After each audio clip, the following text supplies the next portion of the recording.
of them. I have young men in my family that are right now doing that. One is a Navy SEAL. I don't know where he is. The other is a Navy lieutenant working on nuclear armaments. Two others also in the Navy and leaving for Afghanistan within the next month. My cousin was a Marine. My brother was in the Air Force, both of them in Vietnam. My father worked in security and classified areas for the Army during World War II. My uncle was in the Navy. And my mother's uncle was killed in the Battle of the Bulge. His body is still in Belgium. I have the flag that was on his casket. I have in-laws that were in World War I in Europe. We are an immigrant family. We came through Ellis Island. We're all Americans and we're proud of our country.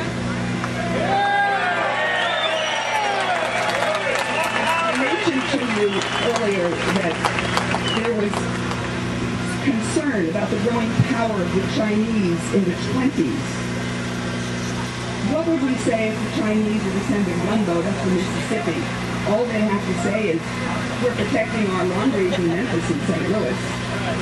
That's what they thought the government would do then. Is that much different from what we have today? We have 20 to 30 million illegals in this country, living in every state.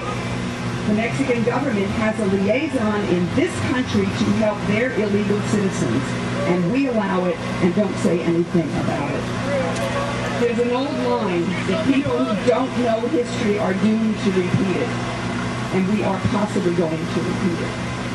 Will Rogers was very concerned about the growing Nazi and fascist power in Europe after World War I, and he was concerned about it changing. Let me tell you something. With what happened, with what the president wants to do as far as our nuclear arms, listen to this, in the early 20s. He was very prescient about Hitler and Japan and Mussolini.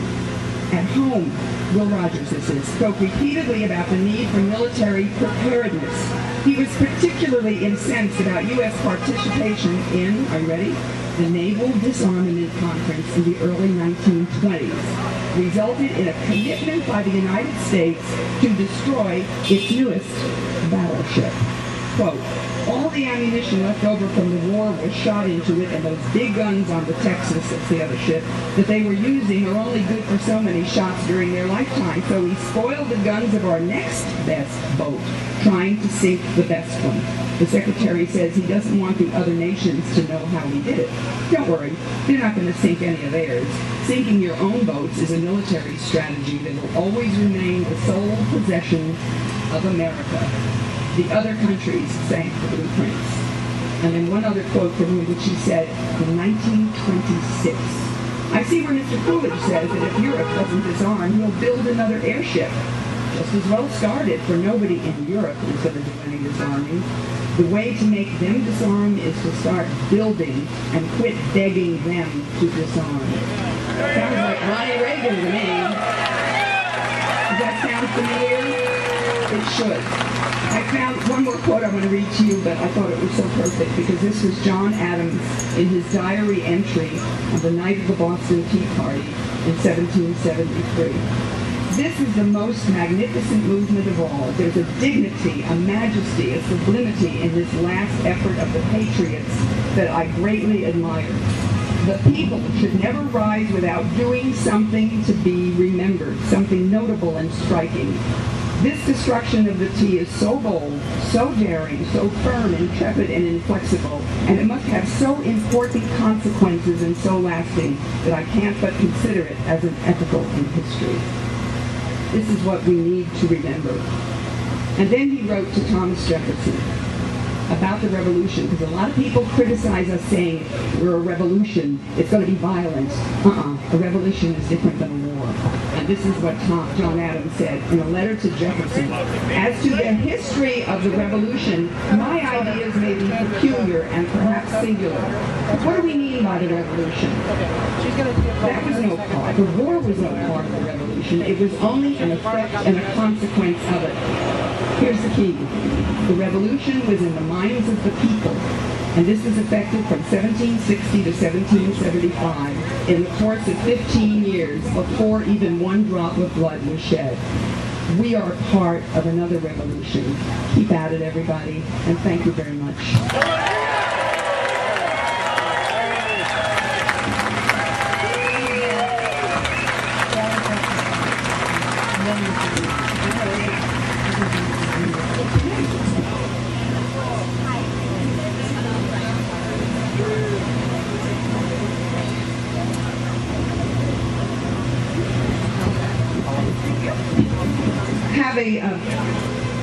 Okay, can everybody hear in the back? I sound really loud to me, so I'm not sure you can hear me. We have Brian Sussman's daughter, Elisa, is with us, and she's going to say a few words. I have not met her before now either, so Elisa, welcome. Thank you. Like Roger said, my name is Elisa Sussman. My father is Brian Sussman, and so he asked me to read a brief statement to you guys. I will try to read it with the same passion that he would. Fellow patriots, it is a great day to be an American. We love our country, cherish our Constitution, respect the Declaration of Independence, and we will work tirelessly to elect into office men and women of good character who will work to reduce the size of our government, eliminate our debt, secure our borders, and protect us from our enemies.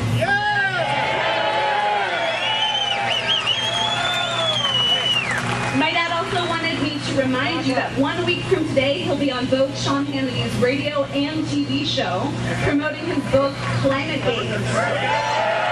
And we're selling it over there, too. And it's signed. Don't forget, his motto is the same as the name of his book's website, debatemealgore.com. Finally, we have a limited number of autographs, like I just said, of Climate Gate books for sale at a reduced price at the KSFO booth, so it is reduced. The books will be in stores next week, but my dad wanted to make sure some were available for the San Jose Tea Party today. I look forward to meeting you guys, and God bless America. Amen.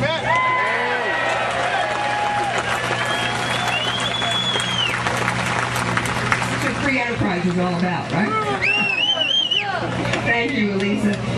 Next up, we have Richard Gino, who is president of the Conservative Forum of Silicon Valley, to say a few words to you. Richard? Yeah, Richard.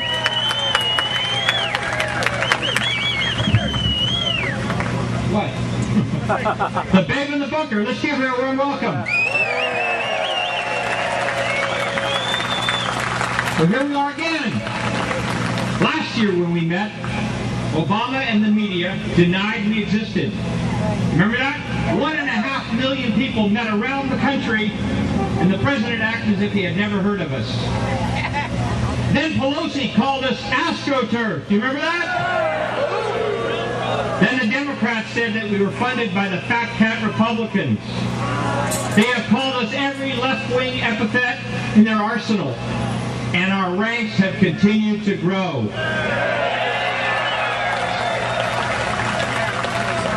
A recent Gallup poll shows that the Tea Party movement is favored 48 to 44% over Obama.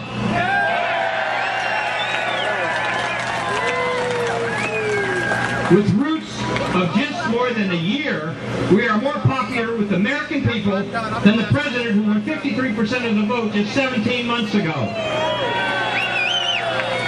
Yet the media and the Democrats and Obama continue to attack. Who exactly are they attacking? 54% of Tea Party patriots are Republicans, and 46% are independents and Democrats. And I read that in the San Jose Mercury this morning, so it must be true. Obama is attacking half the country. Usually you try to win over the other half. He tries to offend them all. We have been called all kinds of things, and we keep to our issues of limited government, low taxation, free markets, and individual responsibility. Now, one thing has changed in the past year. The leftist government in Washington is no longer ignoring us. During our first American Revolution, all patriots did their part, giving what they could in terms of money,